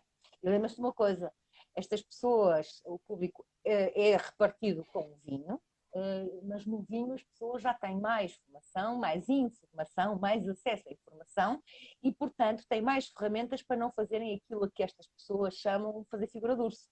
Eu estudo qualquer coisita online e a coisa dá-se. Se vocês fizerem uma pesquisa random de cerveja artesanal ou de tipos de cerveja, não sei o quê, caem só em coisas muito específicas, muito técnicas e muito profissionais. Portanto, informação genérica não há. Ok? Por outro lado, eu sou assim, eu estou à disposição da cerveja portuguesa, vocês sabem. Portanto, Graças a Deus você é assim.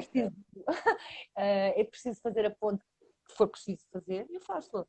Agora, não sou o Lubomir. Eu acho que existe hoje existem dois momentos.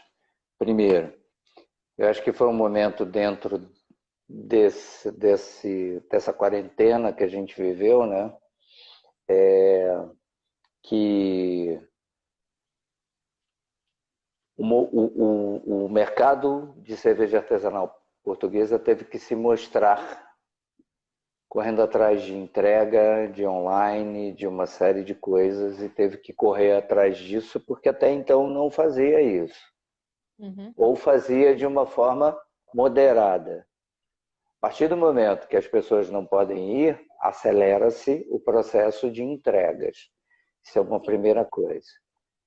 A segunda coisa é uma união dentro do ponderável para trabalhar por um mercado de cerveja artesanal portuguesa. Em conjunto. Em conjunto. Aí é que está. Em conjunto. Sim, em sinergia. Até porque o mercado é muito pequeno e os recursos são limitados. Todas as empresas de cerveja artesanal portuguesa são jovens. Sim. São todas jovens. São? Tem o quê? As mais velhas têm o quê? 5 anos? 6 anos?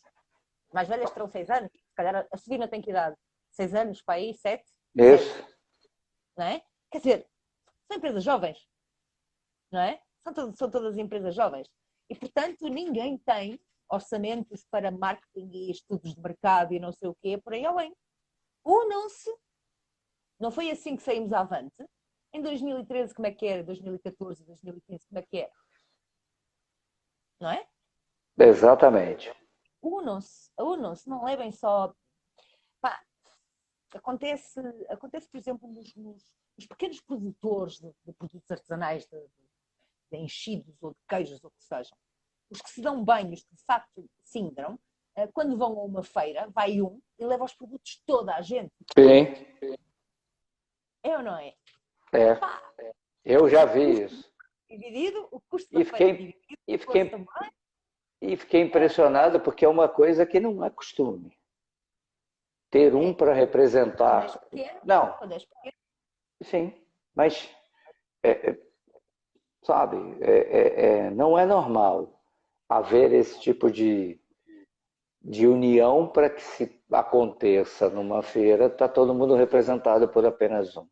É diferente, é estranho para gente, que está acostumado a ver cada um com o seu nicho. Eu não sei se fui clara neste exemplo que arranjei assim à última da hora, porque tu sabes que não me disseste que perguntas me ias fazer e portanto, não é? Eu não sei se este exemplo foi bom de eu dizer, quando forem a um restaurante não levem só as vossas cervejas, levem outras, e assim tem mais argumentos e alguma cerveja vai ficar. Vai haver alguma que vai fazer sentido naquele restaurante com aquela comida. E mesmo que não façam outras naquele momento, o chefe vai mudar de carta. E se aquela ideia daquela cerveja tiver ficado, o sommelier vai-me chamar e vai dizer, olha, lembra-se daquela outra vez, não sei o quê, aquela Red Ale, não sei o quê. Deixa-me lá provar isto outra vez, que eu acho que o chefe agora fez um prato para isso. Percebem? Mas não vão sozinhos.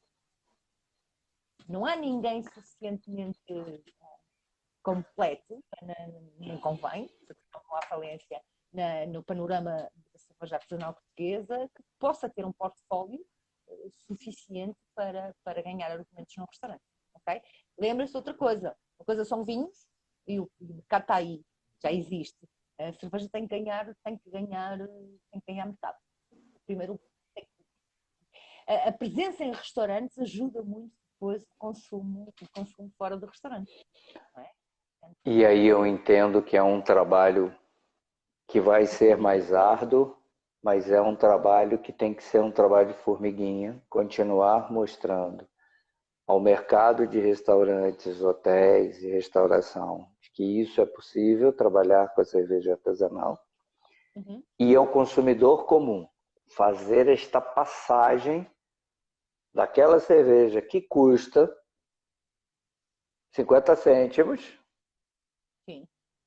para custar 1, 2 euros, mas também para dissociar desta coisa de que cerveja é esplanada e verão e termoços.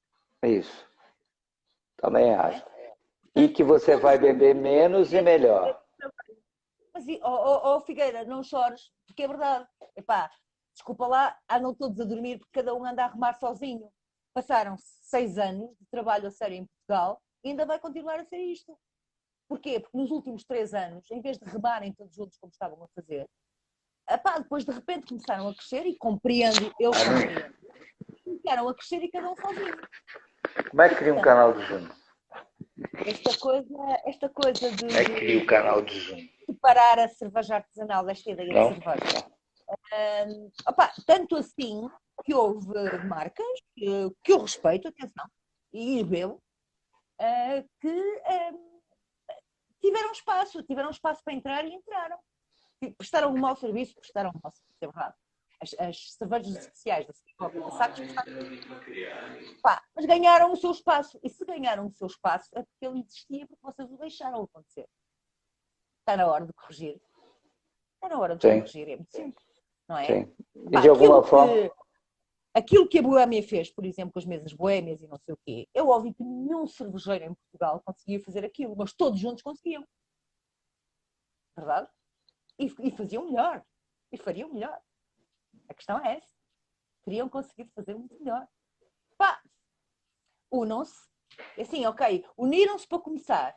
Depois começaram a crescer, a coisa começou a funcionar e foi cada um remando para o seu lado, não é? Alguns caíram, entretanto. Sozinho cai-se mais depressa, não é? E agora há Jesus que as cervejas industriais ganharam espaço e não sei o quê. Voltem à forma inicial que vão com certeza chegar mais longe. E agora provavelmente mais rapidamente também, não é? Vamos tentar ajudar isso de alguma forma. O canal está imbuído em tentar isso. Já paraste de chorar por causa desta porra da cerveja ainda continuar a ser pé de chinelo, esplanada, verão e inverno? Culpa vossa. A cerveja artesanal portuguesa é maravilhosa. Ganha prémio, limpa prémios no estrangeiro, que é uma coisa impressionante. Porque é verdade. E em Portugal não há um caraças que consiga pagar 2,5 € por uma cerveja. Porquê? A culpa não é do consumidor. As cervejas não estão nos restaurantes. Cervejas maravilhosas que fazem um serviço gastronómico extraordinário não estão nos restaurantes. Porquê? Porque vocês andam a dormir. 15 segundos para acabar. Oi. Obrigado. Segundos para me dar um beijo?